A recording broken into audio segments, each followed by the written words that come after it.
ভিডিওতে আমরা $250,000 এর ভ্যাকেশনে যাব। এটা তো দারুণ। এটা সত্যি হতে পারে না। আর আমি আপনাদের দেখাবো এটা এবং $100,000 এর প্রেসিডেন্সিয়াল ভ্যাকেশন। এইদিকে আসুন স্যার। একটা $50,000 এর ভ্যাকেশন যেখানে পুরো আইফেল টাওয়ার আমাদের হবে। আমি এটা ধরে আছি আমার প্রাণ বাঁচাতে। আর তার আগে দেখাবো আমাদের $1 এর ভ্যাকেশন। এদিকে এসো বয়স, এই শ্যাকটা হলো আমাদের এটা ভ্যাকেশন। বাইরে থেকে সব দেখা যাচ্ছে। এখানে তো কোনো দেওয়াল নেই জিমি। ওয়েল, তার মানে ওয়াল আছে তো? এটা তো খুবই অদ্ভুত। আমি জানি তোমরা বিশ্বাস করবে না, এটা $1 এর। একটু দেখো এদিকে। ও এটা 93 সেন্ট। তুমি মিথ্যে বলেছো। আমি রাউন্ড আপ করে $1 করেছি। তো $1 আমরা এই বেডটা পেয়েছি, যেটা শুধু একটা ম্যাট্রেস উড প্ল্যাঙ্কের উপরে বসানো আছে, একটা ভাঙা ক্যাবিনেট, একটা লাইট যেটা মাঝে মাঝে চলে, ও ওই দিকে দেখো। আর আমাদের সিলিং থেকে একটা কিরকম যেন আওয়াজ আসছিল। ঘর থেকে কিছু আওয়াজ শোনা যাচ্ছিল, কারণ ছাদের উপরে একটা র‍্যাকুন আছে। আমি জানি অনেকে রাগ করবে যদি তাদের হোটেলের ছাদের উপরে একটা র‍্যাকুন থাকে, কিন্তু জানি না কেন আমরা খুব খুশি। চেক আউট টাইমটা কখন? আগামীকাল। মনে রাখবে এই ভিডিওতে আমরা পরে $100,000 এর ভ্যাকেশনে যাব, একটা $250,000 এর ভ্যাকেশনে। আমরা কি ডাইরেক্ট জাম্প কাট করতে পারি না? না, আমরা যদি কষ্ট পাই তাহলে ওরা আমাদের খুশি আর কষ্টের মধ্যে পার্থক্যটা বুঝতে আমরা পারবে। কষ্ট পেলে ওরা খুশি হয়। আমরা কি একটা বেডে 4 জন ধরে যাব? যদি 4টে বেড চাই তাহলে $4 দিতে হবে। প্রথমে এই বালিগুলো ফেলতে হবে। দাঁড়াও। রাকুনটা এক্ষুনি এখান দিয়ে দৌড়ে গেল। আমি এমন ভাবে চিৎকার করলাম যেন আমি একটা ছোট মেয়ে। এর পরের ভ্যাকেশনটা হলো 10,000 গুণ বেশি এক্সপেন্সিভ। তোমাদের স্বাগত জানাই $10,000 এর ভ্যাকেশনে। Wow! ও মাই গড! ও এটা তো দারুণ। আরে এটা আবার কি জিনিস? এই হোটেল রুমে জেলিফিশ আছে। ওকে, এটা একটা অপ্রয়োজনীয় জিনিস। ও এখানে একটা পুল আছে। এটা তো একটা প্রাইভেট পুল। আরে এটা তো একটা মুভির সিনের মতো মনে হচ্ছে। তোমাদের হোটেল থেকে কি হেঁটে বিচে যাওয়া যায়? ওয়াও! এটা কি আমাদের নিজেদের প্রাইভেট বিচ? ও মাই গড। এটা দুর্দান্ত। তারিক, কবে থেকে এই জলের রংটা নীল হলো? আমি জানি না। এই ভ্যাকেশনের মধ্যে ইনক্লুড করা আছে একটা বড় স্পা, ও কি দারুণ। একটা পার্ক ভর্তি ফ্ল্যামিঙ্গোস ও ওরা মারামারি করছে। ফ্লামিঙ্গোস আর আনলিমিটেড রুম সার্ভিস। আচ্ছা, আপনাদের কি চাই? সবকিছু। এখানে একটাই নেগেটিভ পয়েন্ট আছে যে এখানে র‍্যাকুন নেই, হ্যালো রাকুন। কিন্তু তার জন্য এদেরকে আমি দোষ দিচ্ছি না। যখন তোমরা এই রিসর্টের জন্য $10,000 খরচ করবে, তখন তোমরা এই বিল্ডিং এর একটা করে নিজেদের ফ্লোর পেয়ে যাবে। এটা জিমি নেবে বলেছিল, কিন্তু আমার টপ ফ্লোরটাই দরকার ছিল। ও এখানে একটা হ্যামেক আছে। আমার মনে হয় আমি না ভিজেই হ্যামেকে ঝুলতে পারবো। ও আমি পেরেছি। ও একবার ভিউটা দেখো। ক্রিস, হেই আমি ধরে ফেলেছি। 3 2 1। হেই এই, আমি তোমাদের কটা রুল বলে দিচ্ছি। রুল নাম্বার 1, হ্যাঁ আমার পুলে কোনো পিলো ফেলা যাবে না। রুল নাম্বার 2, সরি তারিক। আর এখন দেখাবো এই হোটেলের দারুণ একটা জায়গা। এই ইনফিনিটি পুলটা আমাদের নিজেদের পার্সোনাল বিচ অব্দি গেছে। ওই জলটা ওভারফ্লো হয়ে পড়ে যাচ্ছে না কেন? অনেকগুলো প্রশ্ন ঘুরছে মাথায়। আমার নিজেকে বাবা মনে হচ্ছে যে নিজের ছেলেদেরকে ভ্যাকেশনে নিয়ে এসেছে, ওদেরকে পুলে মজা করতে দেখছে।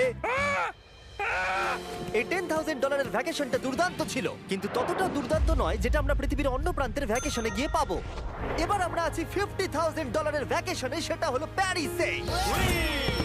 ব্যাকওয়েটস। আমাদের $50,000 এর ভ্যাকেশনটা শুরু হলো একটা প্রাইভেট লাক্সারি ফেরি রাইড দিয়ে। এটা কি জিনিস? এটা কি ইঞ্জিন? ভাই, এটা কি 1805 সালের? তারিক, ওই লোকটাকে জুম করো, ও ভিডিও করছে আমাদের। এই, আরে ওরা হাত তোমার নাড়াচ্ছে। কি ইউটিউব চ্যানেল আছে? আমার মনে হয় না ও ইংলিশ বলতে পারে। এই ভ্যাকেশনে ছিল দারুণ দারুণ নানান রকমের খাবার, একটা পুরো সিটির ট্যুর, ঠিক আছে, আর একটা লাক্সারি হোটেল রুম সাথে দারুণ ভিউ।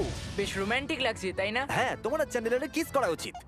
আর লাস্টে ছিল একটা খুবই এক্সপেন্সিভ সারপ্রাইজ। তোমরা সবাই হয়তো অনেকক্ষণ ধরে ভাবছো এটা $50,000 এর ভ্যাকেশন, আর আমরা এখনো অব্দি 50,000 খরচাই করিনি। হ্যাঁ, কিন্তু কোথায় খরচা করবে?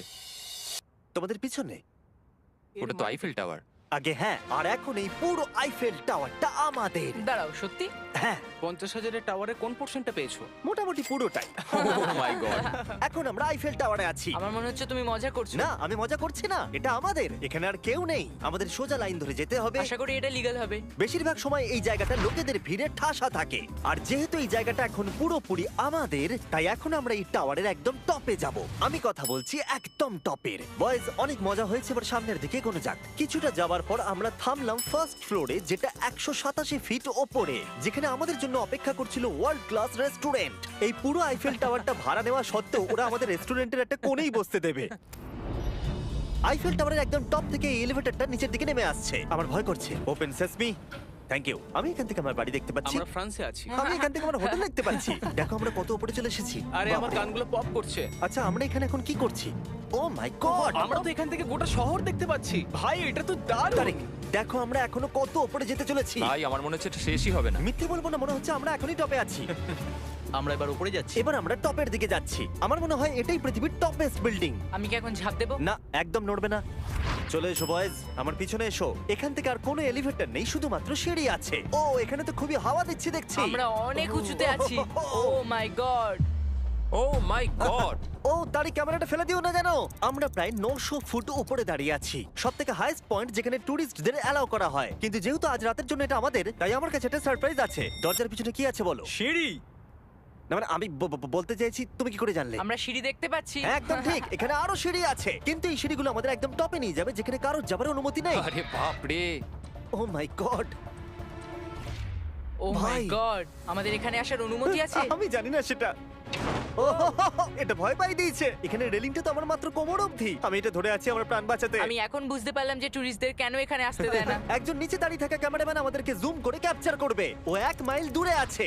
যদি এই লেন্সটা খুবই ভালো হয় তাহলে তোমরা দেখতে পাবে আমরা হাত নাড়াচ্ছি। তোমাদের মানতেই হবে এই $50,000 ভ্যাকেশনটা দুর্দান্ত ছিল। এটা দুর্দান্ত। এটা আমার লাইফ টাইম এক্সপেরিয়েন্স। তোমরা কি তৈরি একটা দারুণ জিনিস দেখার জন্য? আমি জানি না একজন ইউটিউবার এত কোনো পাওয়ার পায়, কিন্তু লাইটস!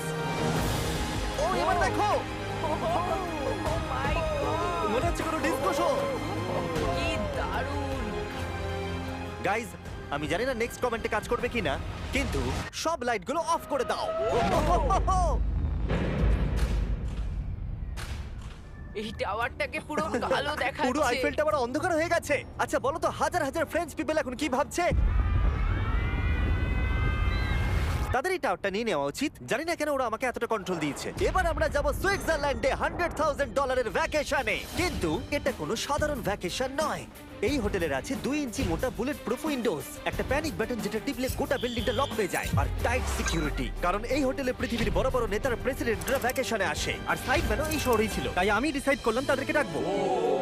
মাই গড, এখানে তো অনেক খাবার আছে দেখছি। এখানে তো পুরো সমুদ্র তুলে নিয়ে চলে এসেছে। হি হি হি। এগুলো তো নাট। এটা গোটা ইউরোপের সব থেকে এক্সপেন্সিভ পেন্ট হাউস সুইট। এখানে আছে 8টা ফ্লোর, কয়েক ডজন রুমস, প্রচুর স্টাফ আছে আপনাদের যে কোনো প্রয়োজনে এবং খাবার সরবরাহ করবার জন্য। তোমার এটা চাই? নাও খেয়ে দেখো। এ বাবা, এদেরকে কি নর্মাল গেস্টদের মতো মনে হচ্ছে? তার মানে আপনারা এদেরকে বোকা মনে হচ্ছে। যেমনটা আমি আগে বলেছিলাম, এখানে পৃথিবীর বড় বড় লিডাররা ভ্যাকেশনে আসে। এমনকি বিল ক্লিনটন এখানে ছিল এবং তাকে কেউ হত্যা করতে পারেনি। এটা এতটাই সেফ। এখানকার সিকিউরিটি খুব টাইট, এমনকি সব উইন্ডোগুলো বুলেট প্রুফ। মানে এটা বুলেট প্রুফ। ও মাই গড, এটা তো খুবই মোটা। খুব শক্ত। আমি যদি প্রেসিডেন্ট হতাম। আর আমরা প্রয়োজন হলে কিছু স্নাইপারও রাখতে পারি আমাদের রুফটপে। আপনাদের কাছে স্নাইপারস আছে? তোমার সাথে সাইডম্যান নিয়ে কিছু নেগোশিয়েট করতে চাই। আমি চেষ্টা করছি। হ্যাঁ, এটা আমাকে নেগোশিয়েট করতে সাহায্য করবে। আমি 10% কিনতে চাই। বলো কত বলবো? তোমাকে জিজ্ঞাসা করেছো, তুমিই বলো। 200 মিলিয়ন জিমি। 200 মিলিয়ন। ঠিক আছে, প্যানিক বাটনের দিকে চলো। মিথ্যে বলবো না, যখন থেকে এখানে এসেছি আমি এই বাটনটাকে টিপতে চাইছিলাম। তোমরা সবাই নিশ্চয়ই বলবে এটা গুড আইডিয়া। কারণ তুমি বিল ক্লিনটন আর তোমাকে হুমকি দেওয়া হয়েছে। প্যানিক বাটন টিপে দাও। ও টিপে দিল। ও দাঁড়াও, আমি দেখতে পাচ্ছি এটা দরজা বন্ধ আরে হচ্ছে। আমরা কি আটকে গেলাম? এটা কি লক? তোমরা কি ভেতরে আছো? তুমি কি নোলান? হ্যাঁ, সব দরজা বন্ধ। 1 সেকেন্ডের জন্য শুধু বেরিয়েছিলাম। কোন বাটনটা দিয়ে খোলে? তুমি এক্ষুনি প্যানিক ছিলে আর এখন দরজা খুলতে চাইছো? আর যদি তুমি এই বাটনটা টেপো, এরপরে পুলিশ আসবে আর তোমাকে একটা বড় ফাইন দিতে হবে। আর কিন্তু টিপবে না। আমি ভাবছিলাম প্রেসিডেন্টরা কিভাবে কোনো জায়গায় যায়, যেমন ম্যাকডোনাল্ডস। দেখি প্রেসিডেন্টরা কিভাবে ট্রাভেল করে। চলে এসো দিকে। তুমি যদি প্রেসিডেন্ট হও তাহলে তুমি যেখানেই যাও না কেন তোমার সাথে বডিগার্ড থাকবে। মানে যখন তুমি ড্রাইভ করছো। ও, আমাদের মনে হয় Oh my God, করে নিয়ে আচ্ছা যাবে। আচ্ছা, কি করে জানবো কোন কারে আমরা যাবো? 3 নম্বর অথবা 4 নম্বর গাড়ি। তুমি বলছো 3 আর 4 এর মধ্যে বাঁচতে। কোন কারটা সব থেকে বেশি ডেঞ্জারাস? ফার্স্ট এডটা। নোলান, তুমি ফার্স্ট এডটাই যাবে। হ্যাঁ, ঠিক আছে। ঠিক আছে। আমার সাথে কে যাবে? হ্যারি, চলে এসো। Harry Chandler. আমি প্রেসিডেন্ট, আমি মাঝখানে বসবো না। সাধারণত তোমরা হলে আমার বডিগার্ড, কিন্তু তোমরা খুবই দুর্বল। আরে চাপো, ওদিকে একটু চাপো। কোন প্রেসিডেন্ট ম্যাকডোনাল্ডসে যায় বলো তো? আচ্ছা, এই উইন্ডোটা খোলা যাবে? এই, কেমন আছো তোমরা? আরে এখন কেউ গুলি মেরে দিতে পারে। কেউ না। গুলি মেরে দিতে পারে। বিশ্বাসই হচ্ছে না আমরা এটা করছি। এটা দারুণ অভিজ্ঞতা। যেহেতু আমরা প্রেসিডেন্টদের মতো যাতায়াত করছিলাম, বহু মানুষ আমাদেরকে দেখছিল। কেমন আছো? এটা খুবই অকওয়ার্ড লাগছে। তুমি দেখো একবার সবাই আমাদের দিকে কেমন ভাবে দেখছে। লোকেরা ছবি তুলছে যেন আমরা প্রেসিডেন্ট। অদ্ভুত। ম্যাকডোনাল্ডস এর লোকেরাও একটু ঘাবড়ে গেছিল। আমাদের সিকিউরিটি কিছু মনে করো না। জিমি, এটা কি তোমার আইফেল টাওয়ারের থেকেও বেশি ভালো লাগছে? ডিপেন্ড করছে কেমন নাগেটস গুলো হবে তার উপরে। যদিও সবকটা ভ্যাকেশনের অভিজ্ঞতা দারুণ ছিল, কিন্তু পরের ভ্যাকেশনের কাছে সব ফিকে। আমাদের শেষ ভ্যাকেশনের জন্য আবার আমাদের পৃথিবীর আরেক প্রান্তে যেতে হলো। আর এবার আমরা আছি জাপানে $250,000 ভ্যাকেশনে। আর আমরা এখানে একজন স্পেশাল গেস্টকে নিয়ে এসেছি, তাই আপনারা ভিডিওটা শেষ অবধি দেখুন। আমরা শুরু করলাম আমাদের ভ্যাকেশনটা জাপানের সবথেকে এক্সপেন্সিভ হোটেলে আমাদের ব্যাগগুলোকে রেখে। এটা দুর্দান্ত। একটা হোটেল রুমে আমার কথা ইকো হচ্ছে। আর তারপরে আমরা টোকিও সিটিকে এক্সপ্লোর করতে বেরোলাম। এবার আমরা রাস্তায় মারিও কার্ট চালাবো। আমরা প্রাইভেট মারিও কার্টস রেন্টে নিয়েছিলাম, যাতে আমরা জাপানের রাস্তাগুলো দিয়ে ঘুরে দেখতে পারি। সব লোকেরা আমাদেরকে দেখছে। এটা রাস্তায় চালানো ঠিক নয়। আসল গাড়ি ঠিক আমার পাশ দিয়ে যাচ্ছে। দেখো কত লোক এই রাস্তাটা পার করছে। এটা পৃথিবীর অন্যতম বিজি ক্রসওয়াক, আর আমরা এর মধ্যে দিয়ে চালাচ্ছিলাম। ও, আমরা টোকিওতে গো কার্ট চালাচ্ছি। গো কার্ট! ভাই, আমি জাপানকে খুব ভালোবাসি। এই জায়গাটা তো দারুণ। যখন আমরা আমাদের পরের ডেস্টিনেশনে পৌঁছলাম, আমরা দেখা করলাম আমাদের শোড মাস্টার ইয়োশিওকি সুমিদার সাথে। গত 26 বছর ধরে উনি কাটানা চালানোর ট্রেনিং দিচ্ছেন, আর উনি রাজি হয়েছেন আমাদের সামুরাইয়ের রেয়ার লেসন আর্ট শেখাতে। উনি আমাদের সবাইকে একটা করে কাটানা দিয়েছিলেন, আর লেসন শুরু হয়েছিল সুইঙ্গিং টেকনিক দিয়ে। যতটা ভেবেছিলাম ততটা সহজ নয় এটা। নাও না না, আমি এটা করতে পারলাম না। তারপর আমার পালা এলো। তোমাদের কি মনে হচ্ছে আমি এটা পারবো? হ্যাঁ হ্যাঁ, তুমি নিশ্চয়ই পারবে। হেই! দেখা যাক বয়েজরা কি করে।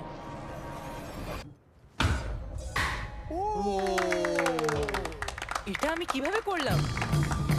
আর তারপর আমাদের সামুরাই টিচার এই দারুণ কাটানাটা গিফট করলেন। এটার আমি যোগ্য নই, কিন্তু থ্যাংক ইউ। আর যেহেতু এটা ছিল $250,000 ভ্যাকেশন, আমরা পৃথিবীর অন্যতম প্রিমিয়াম সুশি শেফকে ভাড়া নিয়েছিলাম। তার সঙ্গে ছিল এই পুরো ফ্লোটিং রেস্টুরেন্টটাও। আমরা লুই ভিটেন Oh কোস্টার্স my পাবো। God! শেফ আমাদের টেবিলের পাশেই সুশি বানাচ্ছিল, আর তার দুর্দান্ত কাজ দেখা আমাদের কুলেস্ট ডাইনিং এক্সপিরিয়েন্স ছিল। ও ওয়াও। ও মাই গড! ও ওরা বললো আমরা এই পাখিদেরকে খাবার খাওয়াতে পারি। এই নাও, খেয়ে যাও। আরে ও হাওয়াতে ক্যাচ করে নিল। আর যখন আমরা বিল পে করলাম, তারপর আমরা একটা দুর্দান্ত জায়গার দিকে এগিয়ে গেলাম। চলে এসো, আমি এই পুরো জায়গাটাকে রেন্টে নিয়েছি। এটা দেখার আগে মজা খুলতে হবে। এটা বেসিক্যালি একটা আর্ট মিউজিয়াম, কিন্তু দারুণ এক্সপিরিয়েন্স হতে চলেছে। ও মাই গড! গায়ে কাঁটা দিচ্ছে। আমার চোখ এই দৃশ্য কোনোদিন ভুলবে না। মরে যাওয়ার পর কি এরকমই দেখতে লাগবে? সম্ভবত। এর পরের রোদে কি আছে? ওয়াও! সাধারণত এই জায়গাটা সব সময় লোকে ভর্তি থাকে, কিন্তু একা এক্সপিরিয়েন্স নিতে আমরা এই গোটা জায়গাটা রেন্টে নিয়েছিলাম। আমাদের এখন অবধি দেখা সবথেকে দুর্দান্ত জিনিস। ভাই, এগুলো কি মাছ? আমরা আছি একটা পুলে, একটা মিউজিয়ামের ভেতরে, যেখানে অ্যানিমেটেড ফিশ রয়েছে। এটা হলো সবথেকে ইউনিক জিনিস যেটা তোমরা ভ্যাকেশনে করতে পারো। দাঁড়াও, মাছগুলো আমাদের চারদিকে ঘুরছে। ওরা কি করে বুঝলো যে আমাদের চারপাশে ওরা ওদেরকে ভালোবাসে ঘুরতে হবে? আমাদের। ওরা এখন চারিদিকে ছড়িয়ে যাচ্ছে। এবার নিশ্চয়ই তোমাদের খিদে পেয়েছে। এই রেস্টুরেন্টটা তাই আমি রেন্টে নিয়েছি, যেটা রোবট দ্বারা পরিচালিত। কি? আমার নাম পেপার। আমাদের কি বসার জায়গা দেবে পেপার? নিশ্চয়ই, চলুন একটা কমফোর্টেবল সিট খুঁজি। আমরা এই পুরো জায়গাটাকে নিয়ে নিয়েছিলাম, তাই এখানে রোবট ওয়েটার ছাড়া আর কেউ ছিল না। ফুড রোবট এসে গেছে। দাঁড়াও, ফুডটাও কি রোবট নিয়ে আসছে? একটা সুন্দর ফ্লাফি রোবট। দেখো পেপার কিরম চ্যান্ডলারের দিকে একভাবে তাকিয়ে আছে। পেপার মনে হচ্ছে চ্যান্ডলারকে পছন্দ ভাই, করছে আমি না। কিছু করিনি তো। সবাই এখানে ভালো করে খেয়ে নাও, কারণ আগামীকাল আমি একটা সম্পূর্ণ থিম পার্ক ভাড়া নিয়েছি, আর সেখানে পিউটিপাইও থাকবে, যেটা সত্যি দারুণ ব্যাপার। তোমরা দেখেছো পিউটিপাই আর আমার একটা লং হিস্ট্রি আছে। মিস্টার বেস্ট, আমি ভাবছিলাম যে তোমার সাথে কবে দেখা হবে। আমরা তাকে টি সিরিজের বিরুদ্ধে সাবস্ক্রাইবার রেসে সাহায্য করেছিলাম। ফোন বের করুন, ইউটিউব খুলুন, সার্চ করুন পিউটিপাই আর সাবস্ক্রাইব করুন। যদিও আমরা তাকে ধরে ফেলেছিলাম। মিস্টার বিস্টের এখন আমার থেকে বেশি সাবস্ক্রাইবার্স। আমার মনে হয় যেটা হয়েছে সেটা খুব ভালোই হয়েছে। ঠিকই আছে, ও এটা ডিজার্ভ করে। আমাদের এতদিনের পরিচয় থাকা সত্ত্বেও আমরা সামনাসামনি কখনো দেখাই করিনি, আর যেহেতু আমরা দেখা করার জন্য অনেক অপেক্ষা করেছি, আমি রেন্টে নিয়েছি পুরো অ্যামিউজমেন্ট পার্ক। এটা হলো ফুজি কিউ হাইল্যান্ড। জাপানের মধ্যে সবথেকে ভয়ঙ্কর রাইড এখানে আছে। প্রতিদিন প্রচুর লোক এখানে লাইনে দাঁড়িয়ে থাকে, কিন্তু স্বাভাবিকভাবেই আমি এই পুরো জায়গাটা রেন্টে নিয়ে নিয়েছি আমাদের জন্য। তুমি এখানকার যে কোনো রাইডে চাপতে পারো। কথাই শেষ হলো না, কিন্তু ও চলে গেল। আমি এই পুরো রোলার কোস্টারটা একা রাইড করতে চাই। যেটা আপনারা দেখছেন সেটা পৃথিবীর সবথেকে স্টিফ রোলার কোস্টার ড্রপ। তোমার ভয় লাগছে? হ্যাঁ। মজা করো। ও ও ও ও ও দেখেই আমার ভয় লাগছে। আর যেটা আমি কথা দিয়েছিলাম, দ্য ফাদার অফ ইউটিউব, পিউটিপাই, পার্কে আমাদের সাথে দেখা করলো। আমি যা প্ল্যান করেছিলাম তার থেকে একটু দেরিতে, কারণ আমি ভুল দিনে টেক্সট করেছিলাম। সরি ফিলিক্স। আর ও এখানকার সবথেকে ক্রেজি কোস্টার রাইড করতে চায়। তুমি ভয় কেন পাচ্ছ? আমার রোলার কোস্টারে খুবই ভয় লাগে। এটা অন্য রোলার কোস্টারের মতো নয়। ফিলিক্স যদি চাপে তাহলে আমিও চাপবো। তাহলে চলো। আমার ভয় লাগছে। ঠিক আছে, আমি করব। যদি আমি এই কোস্টারে মরে যাই তাহলে তোমরা কিন্তু ভয় পাবে না। তুমি তোমার জুতো খুলে যাবে। সবকিছু যেগুলো উড়ে যাবার ভয় এটা আছে। দেখেই বোঝা যাচ্ছে যে এটা কত ভয়ঙ্কর হবে। এরা জুতো কেউ ভরসা করছে না, ভাবছে এটা উড়ে যাবে। তুমি পারবে। আরে কিছু হবে না। আমার ভালো লাগছে না। এটা আমার বাজে একটা দুঃস্বপ্ন। আমার ভয় লাগছে। আমি এটা করতে চাই না। এবার তো আমার ভয় লাগছে। শান্ত হও। ও যা খুশি করো, কিন্তু ছুঁড়ে কিছু মেরো না। আমার ভয় লাগছে। আমরা অন্য কিছু পাচ্ছি, ভালো কিছু, একটা কমফোর্টেবল রাইড। আমি সত্যি জানি না এটাতে কি হতে চলেছে। লিটারালি একটা পয়েন্টে এসে এটা 90 ডিগ্রি ড্রপ আছে। তুমি আমাকে ভয় দেখাচ্ছ। তুমি কেন এখানে আমাকে নিয়ে এলে? তুমি আমাকে এখানে ডেকেছো। কিন্তু আমরা জানতামই না যে এটা কি না, এই রাইডটা পিছন দিকে যাবে। আমরা পিছন দিকে কেন যাচ্ছি?